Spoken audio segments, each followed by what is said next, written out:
Welcome to another episode of Two Dads, One Car, where we talk about modern fatherhood. My friends, I have a very special guest joining in the car, and I know I say special a lot, and I might need to think of a new word instead of special, but we have the one and only Mayor of Vancouver, Ken Sim, joining in the car. That's right, the Mayor of Vancouver is going to be jumping in the car to talk about fatherhood. He is a dad to not just one, two, but four boys. And so it's going to be super fascinating to see how he balances a really busy public office life with family, if he does at all. And it'll be really interesting to hear about that. And we'll see him very shortly. So we're just around the corner from City Hall and we'll pick him up. All right, take care. Ken, we'll get it kicked off. Why don't we start off with like a fatherhood profile, number of kids and their ages, and we'll start there. I think I have 4 kids. Actually, that's a bad joke, isn't it? No, Tina and I, we've been together for, 30 years now, dating and then marriage. And so we have 4 kids, 4 boys, ages 15 through 23. Oh my gosh. Yeah. What would you say is like an unspoken truth about parenting? Oh, it's terrible. Yeah. Oh my God. If we only knew. No, you know what? It's great. You know, there are lots of highs and lows, and I remember going. This is way back in the day when we used to go to parenting courses and stuff. Yes, and, please. The one thing that really resonated with me was, there is no manual, there is no set way, and you sort of jump in and you do your best, and don't beat yourself up too much when you make some mistakes along the way. I can only imagine the amount of pressures, right? Like with 4, I have 1 already, Ken, and I'm struggling. It actually, in a dumb way, it actually gets easier. Yeah. So it's, first, I don't really parent. It's all Tina's responsibility. Thank you, Tina. Tina, thank you very much.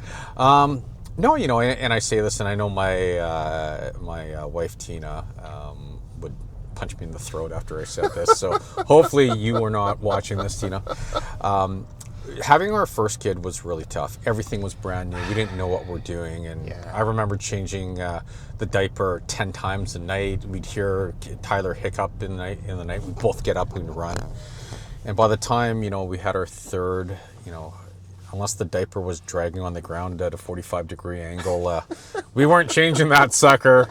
But it does get easier. So the first one was tough. The second one was even tougher because Tyler was an only kid up until the point that we had Mitchell. Mitchell was a brand new kid. Tyler still needed a lot of attention, and so you're struggling with 2. Then we had Caden, the third, and Tyler was used to not being an only child anymore. Yeah. Mitchell didn't know any differently, and when we had Caden, like Tyler would help and grab the diapers and stuff, and so it was actually easier, not just in relative terms, in absolute terms.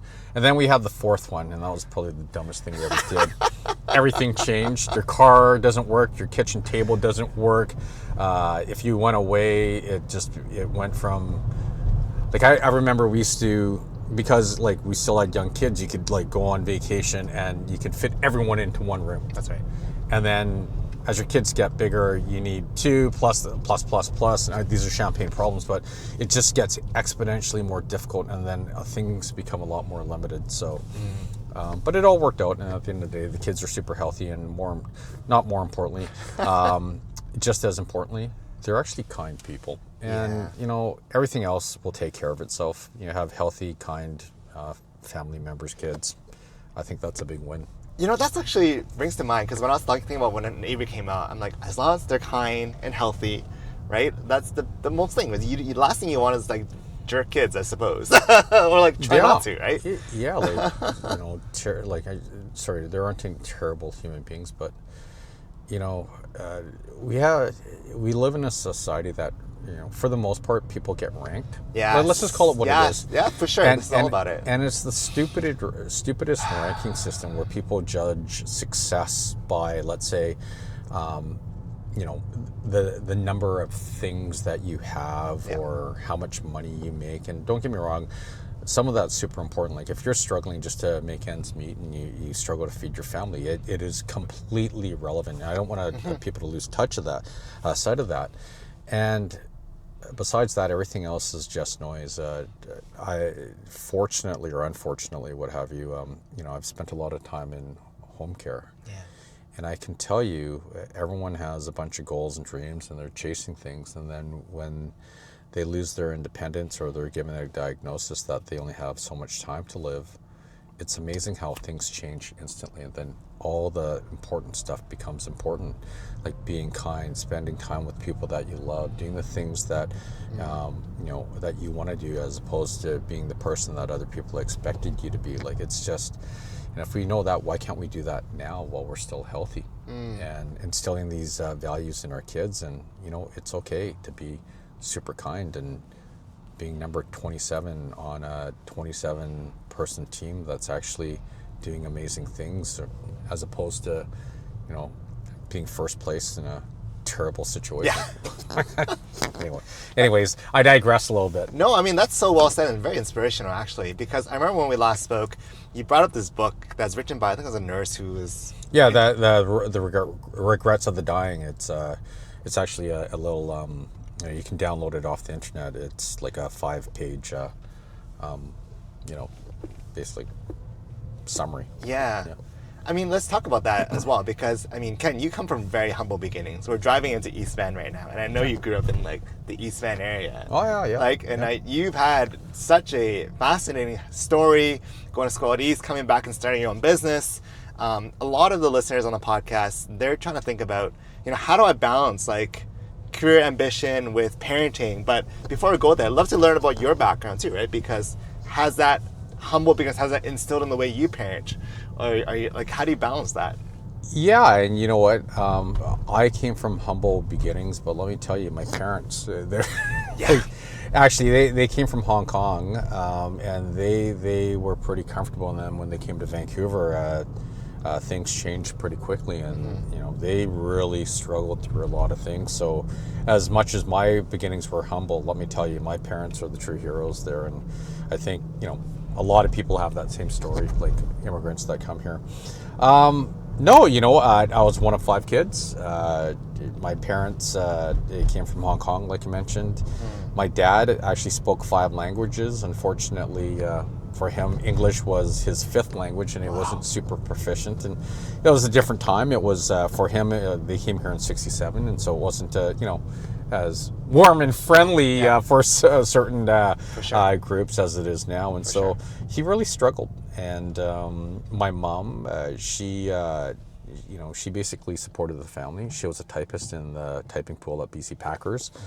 So my mom would literally take a couple hours, a bunch of buses to get from wherever we were living at the time. It could have been on Alameen Street in Arbutus Ridge, could have been on McSpadden by Commercial Drive, but she'd take the bus all the way to basically Steveston to work as a typist to support a family of 5 kids, a dog, and an entrepreneur. Yeah. And so things were tight. I went to 5 elementary schools in 7 years because our family moved around a lot. We couldn't make rent. But you know what? I just only say that for context. We're still super fortunate because, and I want to be very sensitive about this because I know when you're in it, it's a gross feeling, and it's tough and it's really stressful. And I remember my parents. I didn't realize this at the time, but sometimes I'd wake up and there'd be my mom at the kitchen table at 2-3 o'clock in the morning. Sometimes she'd be in tears and didn't realize what was going on. She was worried about where we're going to live and how to pay the bills and stuff. So, and being poor in Canada is, and I know it's tough, but it's not being poor relative to other places on the planet. Yeah. And so I still think we're fortunate. And I understand how tough it can be when you're facing it, when you literally are worried about feeding your family. It's so great that you have that, not great, and it might not be the right adjective, but you have that perspective, have lived through it, and you've seen it through your parents, and it kind of makes you so relatable. Like I'm a big fan of you, Ken. You know that. Oh, thanks. Like I've been cheering you on even before the candidacy, and I think part of what's really interesting is that before we talk about public office, I mean, you started up your own company and you're the CEO, and how did you navigate those work ambitions with your family, right? Because I think I'm in a situation where I feel like I'm at this like apex of my career where I could press, but also there's family obligations, and I'm trying to figure out how to navigate that. So love to get how you've done it. Yeah, you know what? Like I said, there's no perfect book, and I think there's a lot of guilt in there as well. And I'm just going to give you a bunch of rambling thoughts. No, I really don't know how to meant answer rambling, your question. I used to think, I used to try to chase down work-life balance. I actually thought there was this thing called work-life balance, and it's a myth. Yeah, I agree. And the reason I say that is based on my experience, if you're doing something that you hate, doesn't matter how much free time you have or how much, financial wealth you have, you're still probably going to be miserable. If you do what you love, whatever that thing is, why is it a bad thing to do it 16, 17, 18 hours a day if you truly love it? And then, so that's the work side of things. And then when it comes to family, I used to beat myself up. Like I felt that, I had to hit a certain number, you have to be there certain times. And I changed that mindset a little bit. It's more, let's just call it what it is. It's about me. Like obviously you have an impact on your kids and their experiences and their memories. But really from a purely selfish perspective, the only person that's missing out when I don't show up to these things is me. Yes. Right? And like I said, these are just rambling thoughts. The other thing I've noticed is kids model your behavior, right? And so if you're not there for them, or let's flip it around, make it a little more relevant. If you're not there for your parents, right? And hopefully everyone loves their parents. And I loved my parents, even though sometimes we had a strained relationship with my dad. Oh, me too. It seems like that is like the sort of the Asian Canadian thing, right? It is. That's like... They should write a book about that. Fatherhood? Yeah, it's like what's going on? To Yeah, you don't question dad. But I think we really model behaviors, and regardless if you love your parents or not, and hopefully you love your parents, but even if you don't, you have a really strained relationship, I think your kids pick up on how you treat them later on in life, right? And if you can get over, like maybe you had a strained relationship, but you still take care of your parents, that goes a long way to your kids actually modeling that behavior with you or your spouse later on in life, or your aunts or their aunts and uncles, or just, random strangers in general, and being kind. And I don't think that's a bad thing. It's incredible, Ken. Like, I think I resonate a lot with that too. And similarly, right? It's that estranged relationship that causes these downstream effects, which good, bad, I don't know, right? And so part of this is talking about how do we redefine fatherhood now, right? What does modern fatherhood look like now? Because I think back in the day, you would maybe expect that my dad was just like, I'm just the worker, and then the mom does everything. And I just saw the strain on my mom. I'm like, I don't think this is gonna work. Right? Especially now, there's much more parity, much more both people contributing to a relationship. And similarly, I find parenting roles have changed as well. And so, how would you define modern fatherhood in that sense here? Yeah, see, I don't know, like, maybe I'm the wrong person to ask. Too.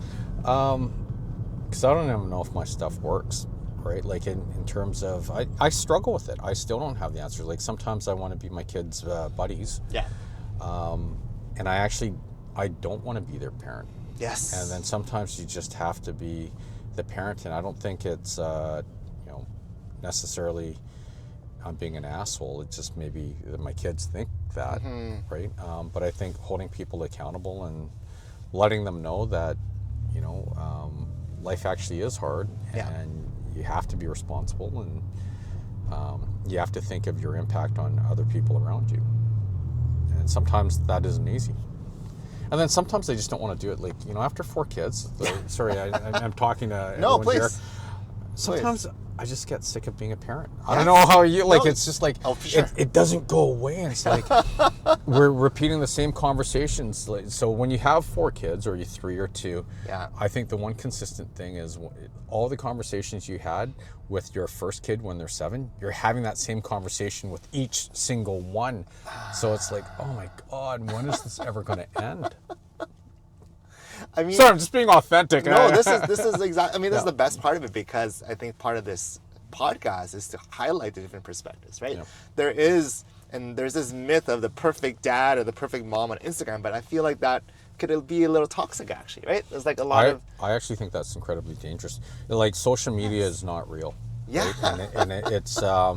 It's actually, I find it kind of gross. It's kind of weaponized. First, one part of it, it's just actually incredibly distasteful. But on the other side, there's like the perfect image of everything. Like, people use filters, or they take 6,000 pictures and they use the perfect one. I'm guilty of that as well. I do. I tell you, on LinkedIn, I still course. have like the best picture I had of me 15 years ago. It looks good. Oh yeah, totally. It doesn't staying look fit, anything though. like me now, right? And so we create this impossible standard for people to, aspire to, and it's BS. And it's I think it's okay to look. We're not perfect. Yeah. It's okay, And and I not feel- not be ashamed to like say, yeah, wow, I really screwed that one up. I can't tell you how many times I've screwed things up with my kids, with my family, where I regret, like just dumb stuff, right? Yeah. And you just go, wow, I wish I could get a take back on that one. But that's just the reality, and most people hide it. They don't talk about it because sometimes it's embarrassing. But that's the norm. That isn't the exception, in my experience. No, I think that's right, and I'm so glad you said it. Right? It's just so much more approachable, and much more relatable, and much more like we all go through these terrible times. It's almost like, oh my gosh, what am I doing here, right? Yeah. And it's like, if we're having this hard time with 1, what about 2 and 3? Yeah. And it's just like, okay, is it just me, Yeah. right? And it's actually kind of comforting that the mayor of Vancouver is going through this. I'm sure it's freaking some people out at City Hall right now. Well- but here's the thing, you can talk about parenting, entrepreneurship, Yes. just life journeys in general, and if you like where you're at right now, you really shouldn't beat yourself up about everything that's happened in the past, because it's the sum of those experiences that have gotten you to the place that you're at today. So even if you screw things up massively, but then it provides you insight as to, yeah, you know what, I'm a better parent for it now, or I'm a better entrepreneur, or I'm a better partner, or a better teammate. Great, right? Yeah. Like, you almost have to go through those things. So like they're all gifts.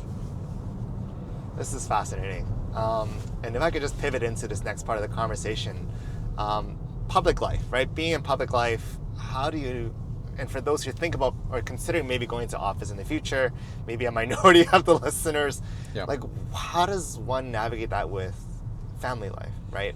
You must have to be hyper aware of not bringing what's happening around you home, and I'm sure the kids are seeing stuff in the news as well too, right? It's just, what does that look like? Well, I got a bunch of That's a tough rambling question, I know, thoughts yeah. on that. Please. So no particular order. The one thing I did screw up was I thought I was clear with our kids and Tina. Yeah. Like, when I asked back in 2018, were they okay with it, and they said yes. And they're still cool with it, but I really didn't know what I was asking of them, Yeah. and the program that I asked them to sign up for. And so, there are a lot of great things, and it's been a privilege, being given the opportunity to be in this role. Yep. And while I don't take myself seriously, I take the role of mayor very seriously. Yeah. And when I look back at my life, hopefully way in the future, out of everything I've personally done, I think this will be the most fulfilling thing I've ever done. Yeah. Except for having 4 kids and beautiful wife. He's a beautiful person, of course. And there is a shitty part to it too. Yeah. like, and this is for public figures in general. You actually worry about your public safety. Right, right. Because it's not just like public offices, like celebrities or like business. Like Yeah, and you know, we live in such an amazing country where I can like politicians can still walk around for the most part without being worried about stuff.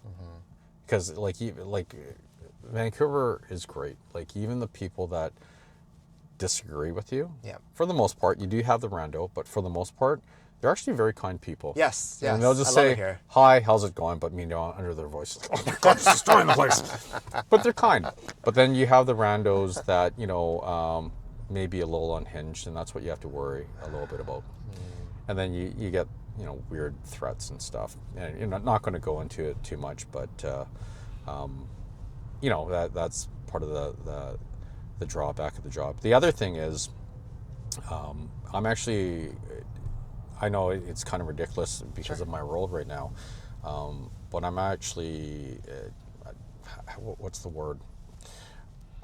I'm not into the public limelight at all. Yeah. I could care less about what my title is or if people even know me. In fact, being well known now it's not a feature. It's a bug. It's a drawback. That's just not who I am. No. Now, because I'm in my role, we do lever it because we need to affect change in our city. But that's not, it's funny actually. This job would be great except for the meetings, the politics, and everyone knowing who you are. Yeah. Besides that, it's amazing. Well, it's kind of like, I think you and I share this similar fact. We just want to get things done, right? We just want to help and get things done. It's just having that mindset going in, right? But there's this other, like you mentioned, noise, right? And I think many people can relate to that, right? There is noise when it comes to public safety. It's a big one, right, for yourself, right, being a well-known figure, and beyond that. And so, but what I can say is that during your last 2 years, like you've been such a shining light for all of us who may not fit within the majority, who are Asian background, who see people like yourself and Olivia in Toronto being mayors of big cities. And I think it's gone a long way. And so, and your kids don't believe it. Your dad's inspiration. Well, and here's the thing: like we get to stand on the shoulders of so many people that came before us. Like I think of my parents and what they went through back in the late '60s, early '70s, and then they would, if we could ask them today, they would probably talk about the stories they heard of, what the people a generation before them went through back in the '30s and '40s.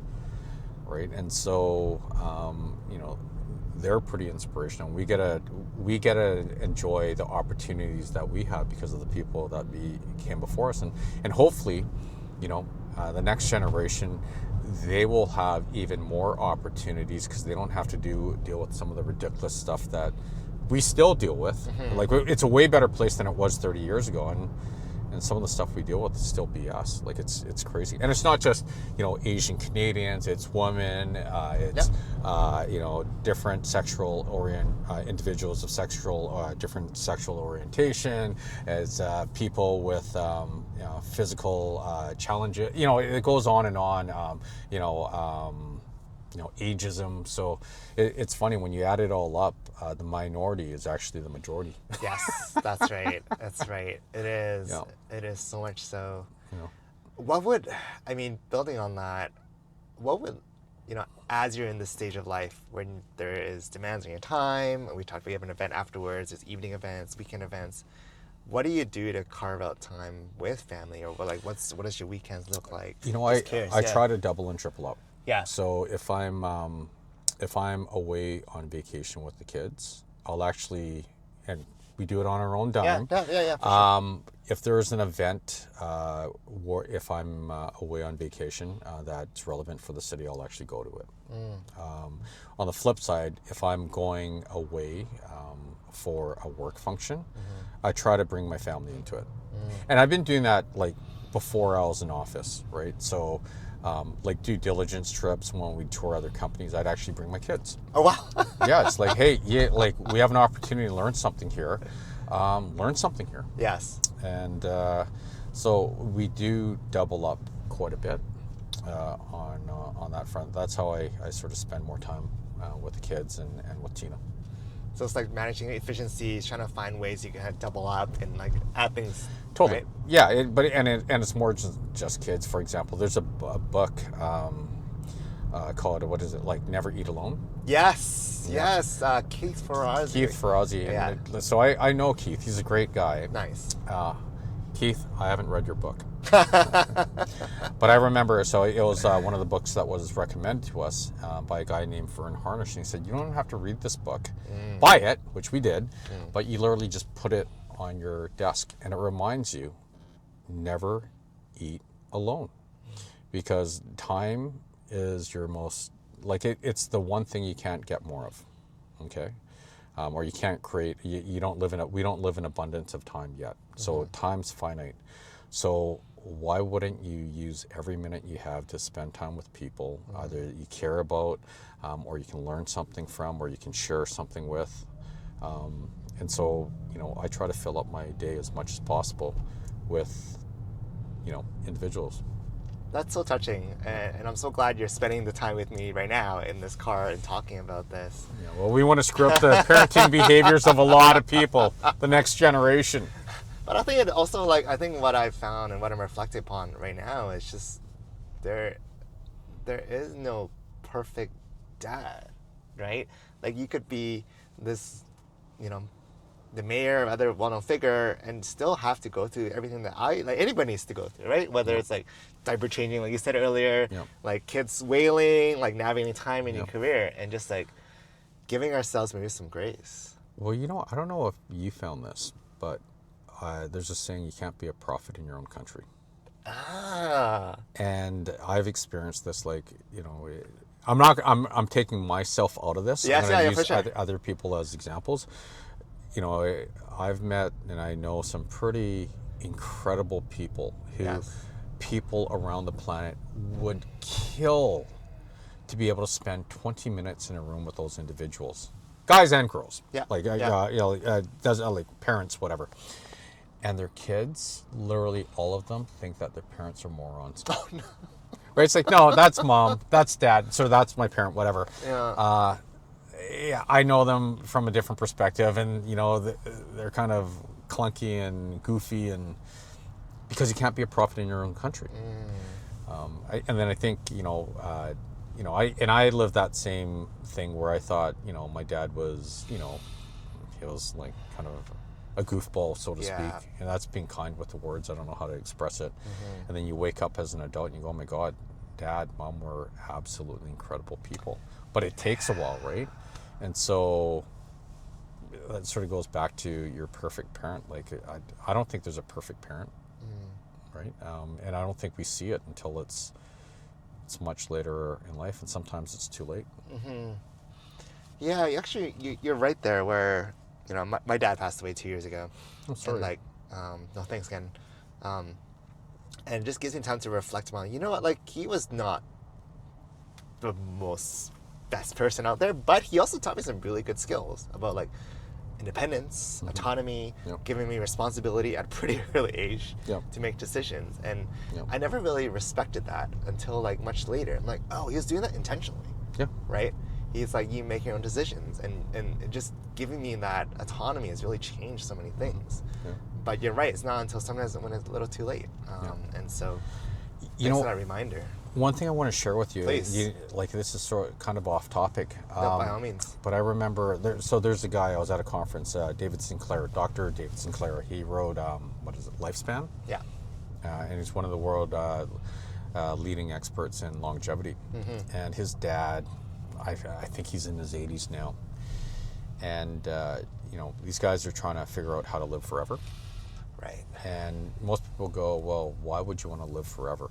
And I'm not going to get into it. I think it's great, and being healthy while you're getting older. But it was interesting because David was winning this award or receiving this award. I think it was the Order of Australia or something. And his dad was there. And it meant so much to David that his dad was alive and there to celebrate David's success. Wow. And so as a parent, we still have a massive impact, and way later on in life, our presence is still super important. While it's cool for us to see our kids succeed, it's actually even cooler for the kids to see their parents there alive while they're, you know, being recognized. And so I think of my dad, and like I said, look, I don't take myself too seriously. I know my dad would have been over the moon Yeah. if he was alive Yeah. and I was married. And like, so Yeah. for your Chinese Yeah. audience, like I was soy jai, right? So Like, translate later. what's that idiot doing, I was like right? that, yeah. Oh, so And because I run into his buddies, right? And it's like it. And so from a purely selfish perspective, like, yeah, I would have gotten as much as it would have meant for my dad, I would have gotten an even bigger kick out of seeing my dad here. So, and that was from a strained relationship too. So, I don't know. Those are just rambling thoughts. I don't know why I said that, but no, it's, I mean that's so touching, and because it kind of shows the impact that we can have on our children, even if they feel like, oh, we're the worst person, or they ignore us, but down the road, right? Like the story you shared, and I'm sure just seeing them. I know when I graduated, I was just seeing my parents there. I was like, yes, this is what it's all about. yeah.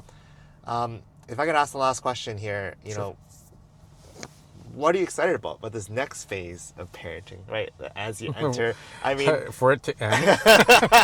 yeah, that's Oh, we just ruined the whole thing for me there. No, you know what? It's really cool to see our kids becoming fully functional adults. yes. Right? I share this, and it applies to everyone, but I really share it with my nieces. It's like, make sure you're independent. Don't have to rely on anyone, because if that's not the case, you increase your odds of being trapped in a terrible relationship. But if you're independent and you're self-sufficient, you can have the odds of you being in a healthier relationship, because you can walk away from something terrible, is pretty meaningful. And so when I think of our boys, it's the same thing. And don't be trapped in a terrible relationship. But if you're self-sufficient, you can do anything, and you can literally go and you can, you know, if things don't work out, you take a risk and you go bankrupt. That's okay, because you can fix it. You can dig yourself out of that hole and you can go at it again. But you need to be a fully functional, self-led individual to be able to do that. And so it's really cool seeing our kids on that journey where they're becoming independent and kind, self-led adults. So That's amazing. Well, thank you, Ken, for sharing that. I share a lot of these aspirations. It was so great to have you in the car. Again, it's all free form. I had no prepared questions, but this was just, I'm going to take a lot out of this conversation. So I want to say thank you so much, man. It's good seeing you again, and thanks for having me. For sure. All right, that's a wrap. What an episode. Learned a lot from Ken. The fact that he was so raw and authentic was like next level. So next to me on The Voice is Christian, my cousin. He's helping me with video. But what were your reflections from this episode? I think it was like true Ken. It was like no BS. He was just upfront, everything just laid out. And yeah, it was a great conversation. I love it. I mean, I had two takeaways. First is being that you are never a prophet in your own country, which is actually really interesting, because I'm sure that his kids see him as like, oh, he's just another dad. And you hear that a lot about folks. And I'm sure as I emerge in my career, whatever the case is, I'm sure my daughter's not going to be listening to any of this stuff. It's like, oh, that's dad again. But I think having that is pretty interesting. The second one is just like treating ourselves with grace. Like there's a lot of, mistakes we make, there's no perfect dad out there. And just having the mayor share his journey and talk about that is actually quite relaxing, actually. It was. And it gives us some grace. Yeah. And one thing that I'll take away is like you shouldn't spend time alone, is what he said. No matter what, you have so much time, especially like eating time. Is like when we grew up as, in our families, we always have dinner together. We never go out on our own and eat dinner, watch TV, but we always spend time eating dinner together, and just having the best time we can. That's awesome. Yeah. Well, thank you, Christian, for joining as a guest speaker, a guest host. He was in the back seat, just hiding in the back. But for those for listening, check us out on Spotify, on Apple Podcasts, on YouTube. Check us on Two Dads, One Car. Really appreciate you all for listening in, and stay tuned for the next episode. Cheers. See ya.